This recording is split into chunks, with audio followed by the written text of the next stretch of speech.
Here is something that might sting a little. The thing standing between you and the next chapter of your life is not your age, your title, your past, or your bank balance.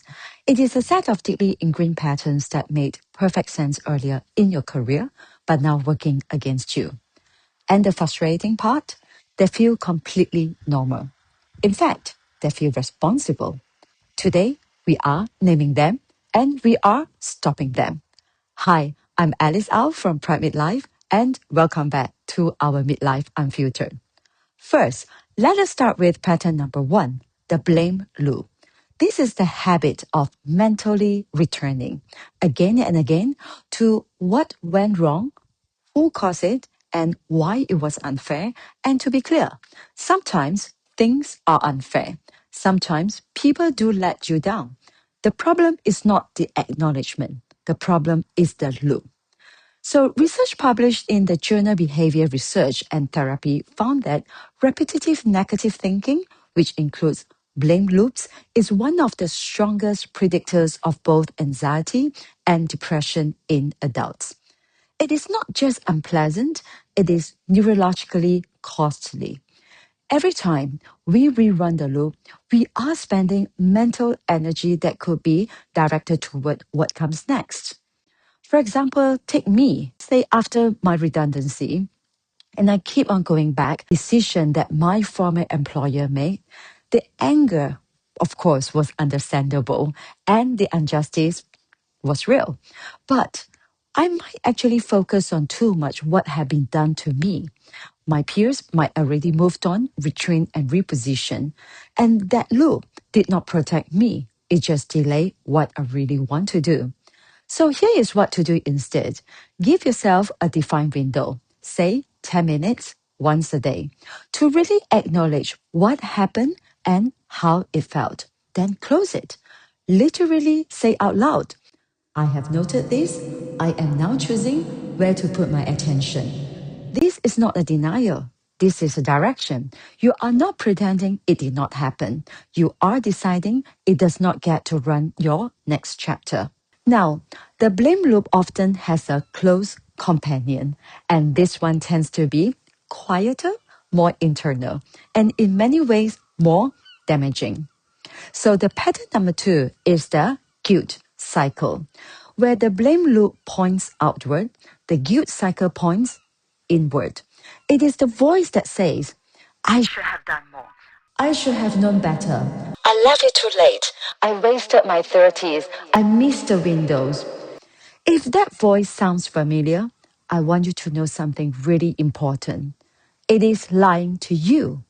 A study from the University of California found that chronic guilt that is not tied to a specific action but is instead a generalized state, is linked to a lower decision-making quality, reduced motivation, and poorer physical health outcomes. Guilt that has no clear action attached to it is not productive.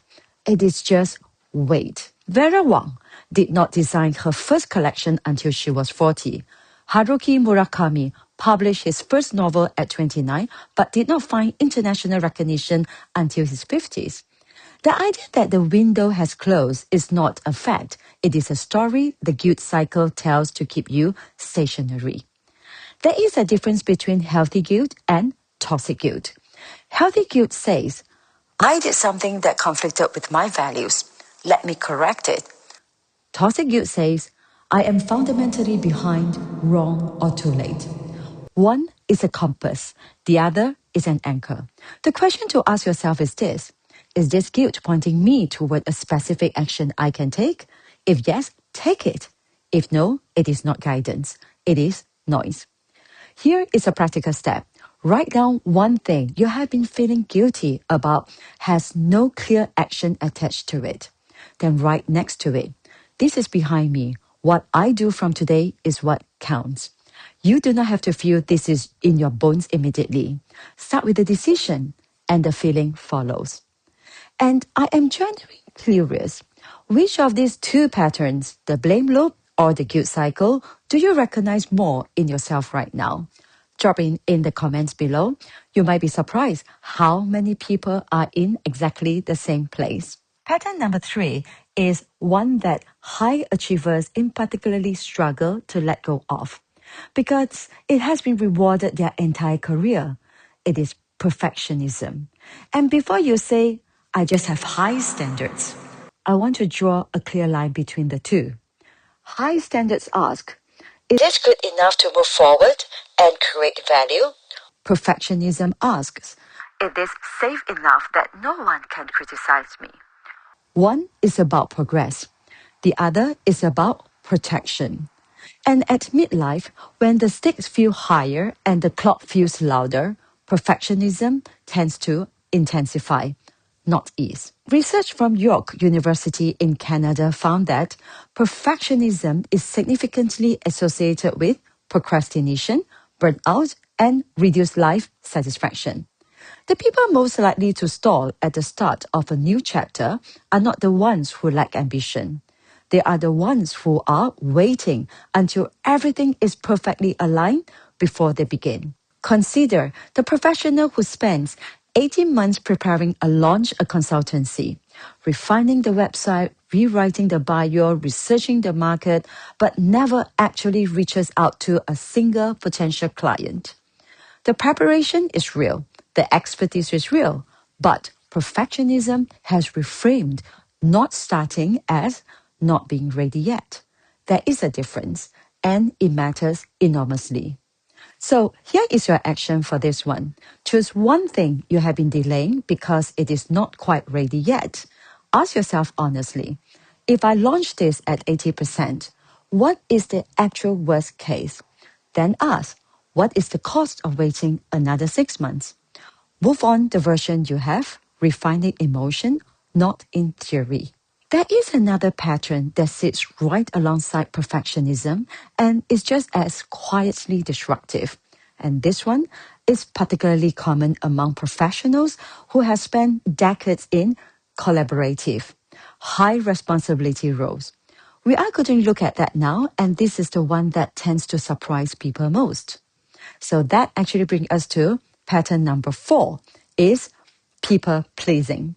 But not the obvious kind, not the kind where you say yes to every meeting request or agree with everything your manager says.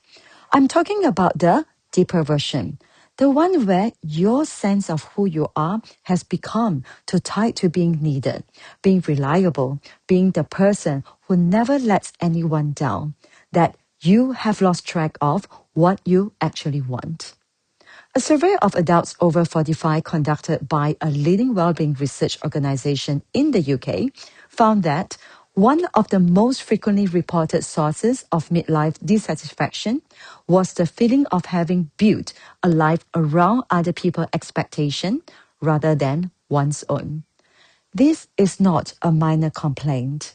For many people, it is a center wound of this life stage. Imagine someone who has spent 25 years being the dependable one, the parent, the senior leader, the colleague who always picks up the slack.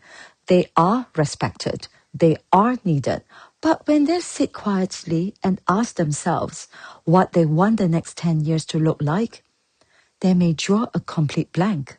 Not because they have no desires, not because they have spent so long filtering every decision through what others need from me that the internal signal has gone very quiet. People pleasing at midlife is not just a social habit, it is often an identity structure.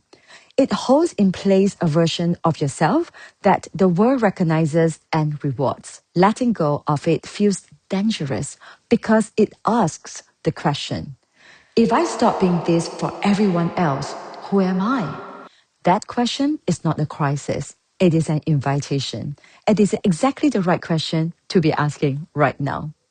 So this week, before you say yes to any request, professional or personal, pause for 10 seconds and ask, am I saying yes because I genuinely want to or because I'm afraid of what happens if I say no? You do not have to change your answer immediately. Just start noticing the differences. Awareness is always the first move. And now that brings us to platform number 5. the one that ties all the others together. It is waiting for certainty before you move. Waiting until you know exactly what you want. Waiting until the kids are fully settled. Waiting until the market improves. Waiting until you feel ready. And the uncomfortable truth is this: certainty does not arrive before you move. It arrives because you moved. Psychologist and research Dr. Herminia Ibarra, whose work on career transition is widely respected across business schools in Europe, Asia, and Australia, found that most successful career reinventors did not plan their way to clarify. They acted their way to clarify. They tried things, reflected on what resonated, and adjusted. The insight comes from motion, not from waiting. Think about anyone you know who made a significant life change after 40 that you genuinely admired. I would wager that when you look closer, they did not have a perfect plan when they started. They had enough. They had a direction, a first step, and the willingness to figure out the rest as they went. That is not recklessness. That is how real transition actually work. The professionals who move forward in midlife are not the ones who have it all mapped out. They are the ones who have accepted that clarity is a product of action, not a condition for it. You do not need to see the whole staircase. You need to take the next step and trust that the one after it will become visible. So here is your final action. Write down one thing you have been waiting to feel certain about before you start. Then write down the smallest possible first step, not the plan, just the first step. Something you could do in the next 48 hours. Then do it. Not because you are ready, because motion creates readiness. So, which of these 5 patterns hit close to home for you? The blame loop, the guilt cycle, perfectionism, people pleasing, or waiting for certainty? I will want to know from you. Leave it in the comments, and if you want me to go deeper on any one of these in the future video, tell me that too. Your input shapes what we cover next. And if this resonated with you, please subscribe, because this is exactly the kind of conversation we have here every single week. The next chapter does not build itself, but it does start with one honest step.